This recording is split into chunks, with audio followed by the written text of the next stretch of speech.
Орой мэндийг хүргье. Унтны ус ариун цэврийн байгууламжаар хангагдах хэрэгтэй холбоотой.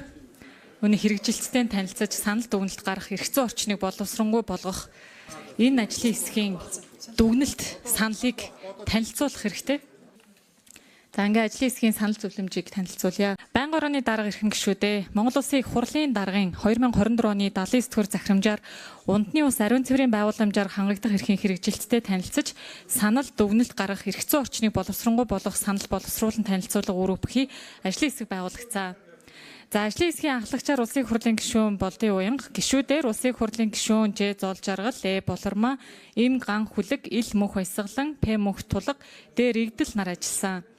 За унтны ус ариун цэврийн байгууламжаар хангагдах эрхийн хэрэгжилттэй танилцаж санал дүгнэлт гаргах эрх зүйн орчныг боловсронгуй болгох санал боловсруулан танилцуулга үүрэг бүхий ажлын хэсэг 2024 оны 9-р сарын 5-ны өдрөөс эхлэн 2025 оны 6-р сарын 18-ны хугацаанд ажиллаа.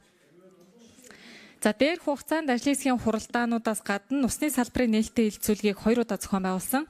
Мөн усны компакт гэрээ буюу Улаанбаатар хотын нийт ус хангамжийг нэмэгдүүлэх хөтөлбөрийг Мянганы соёлын корпорац Монгол Улсын засгийн газар хамтран хэрэгжүүлж буй ус хангамжийн баруун их усүрийг шинээр байгуулах, хаягдал ус дахин боловсруулах төслүүд Улаанбаатар хотын төв цэнгэлдэх байгууламж болон унтны усны хангамжийн нөхцөл байдал зэрэгтэй газар дээр танилцаж ажилласан.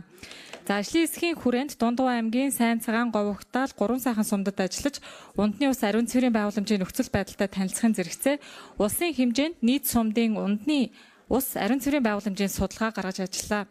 Мөн усны салбарын эрх зүйн орчныг боловсронгуй болгох зорилгын хүрээнд усны тухай хууль, хот суурьны ус хангамж, ариутгах татваргын ашиглалтын тухай хууль, ус бохирдуулсны төлбөрийн тухай хууль, ус цаг уур, орчны хяналт шинжилгээний тухай хуулиудын давхардал, зөрчил, хийдлийн судалгааг гүйцэтгэлээ.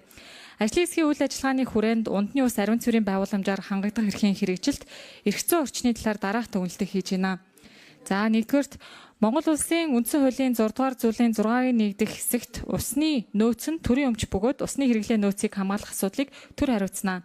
16 дугаар зүйлийн 16-гийн 2-т Монгол Улсын иргэн эрүүл аюулгүй орчинд амьдрах хэрэгтэй.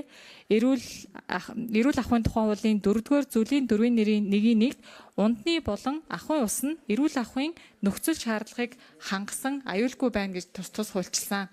Уг зохицуулалтаас үзэхэд унтны усны аюулгүй байдал ариун цэврийн байгууламжаар хангагдах эрхийн талаар тусгаалan хуульчилж холбогдох ойлголтыг бүрэн хамруулаагүй байгаа нь хууль тогтоомжийг хэрэгжүүлэхэд ойлгомжгүй хүндрэлтэй байдалтай байгааг харуулж байна. Өөрөөр хэлбэл унтны ус ариун цэврийн байгууламжаар хангагдах тухай хүний хууль ёсны эрх анхдагч хэрэгцээний талаар хууль эрх зүйн орчин хангалттай бүрдээгүй байна гэж үзсэн.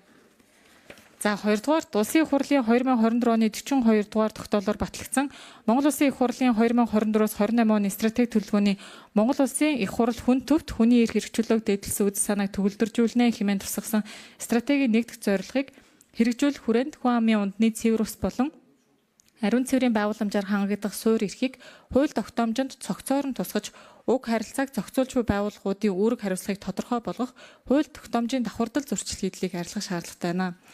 3 дугаарт Монгол Улсын засгийн газрын төлөвлөгөө батлах тухай 2021 оны 53 дугаар тогтоолоор Улаанбаатар хотод үйлдвэрлэл явуулж буй усан удирдлага газартай гэрээт 284 ус бохирдуулагч аж ахуйн нэгжид бага хувирын цэвэрлэх байгууламж барих үүрэг хүлээгдсэн. 2025 оны 6 дугаар сарын 9-ний өдрийн байдлаар арьс шир боловсруулах 12, ноос ноолор боловсруулах 17, ундааны 1, мах боловсруулах 1, талх нарийн боовны 1 үйлдвэр нийт 32 аж ахуй нэгж буюу 284 үйлдвэрээс 11% нь хаягдл усаа цэвэрлэж байгууламж барьсан нь хангалтгүй үзүүлэлт буюу үйлдвэрүүд урьдчилан цэвэрлэх байгууламжгүй байгаагаас төв цэвэрлэх байгууламжийн үйл ажиллагаанд хүндрэл учруулж байна. Монгол Улсын 330 сумын хүрээнд цэвэрлэх байгууламжтай 79 сум, унтны усаа зөөвөрлөж хэрэглэдэг 33 сум байгаа нь нийт нутаг дэвсгэрийн хэмжээнд хангалтгүй хэмжээний үзүүлэлттэй байх тул уг асуудал бид нар анхаарах хэрэгтэй байгаа. 5 дугаарт улсын хэмжээнд 2019-с 22 оны хооронд Шинжлэх ухааны академийн газар зүй геологийн хүрээлэн болон химийн технологийн хүрээлэнгийн судлаачид Нүүбийн хүүхдийн сантай хамтран 21 аймаг 330 сум, Улаанбаатар хотын 9 дүүргийн гүний худаг болон төвлөрсөн согомц сүлжээний 3582 ус цэгээс дээж авч дэлгэрэнгүй шинжилгээ хийжээ. Хөрсний бохирдол ихтэй цэвэр усны шугамын ган хоолой зэвэнд идэгддэг тул усны чанарын судалгааг шинжилэн гүйцэтгэх, түнчлэн зэвтэй ган хоолойг зэвэрдэггүй материалтай хоолоогоор солих шаардлагатай байна. Ажлын хэсгийн нэгдсэн санал дүгнэлт зөвлөмжийг байгаль орчин өөр амьсгалын өөрчлөлтийн яамд хүргүүлж асуудлыг шийдвэрлэх боломж нөхцөлийг судлуулах, хамтран ажиллах замаар үсэд буй хүндрэлтэй нөхцөл байдал тулгымцсан асуудыг шийдвэрлэх шаардлагатай байгаа. Унтны ус ариун цэврийн байгууламжаар хангах эрхийн хэрэгжилттэй танилцаж, санал дүгнэлт гаргах, эрх зүйн орчныг боловсронгуй болгох, санал боловсруулан танилцуулга үүрэх бүхий ажлын хэсгийн үйл ажиллагааны үр дүнд үндэслэн дараах санал зөвлөмжийг ажлын хэсгийн гишүүд гаргасан байгаа. Тэгэхээр 4 хэсгээс бүрдэж байгаа. Институцийн зохион байгуулалтыг сайжруулах, төсөл хөтөлбөрүүдийн үр дүнг сайжруулах, улсын хэмжээнд усны эрүүл ахуй, судалгаа шинжилгээний ажилд анхаарах хэрэгтэй байгаа.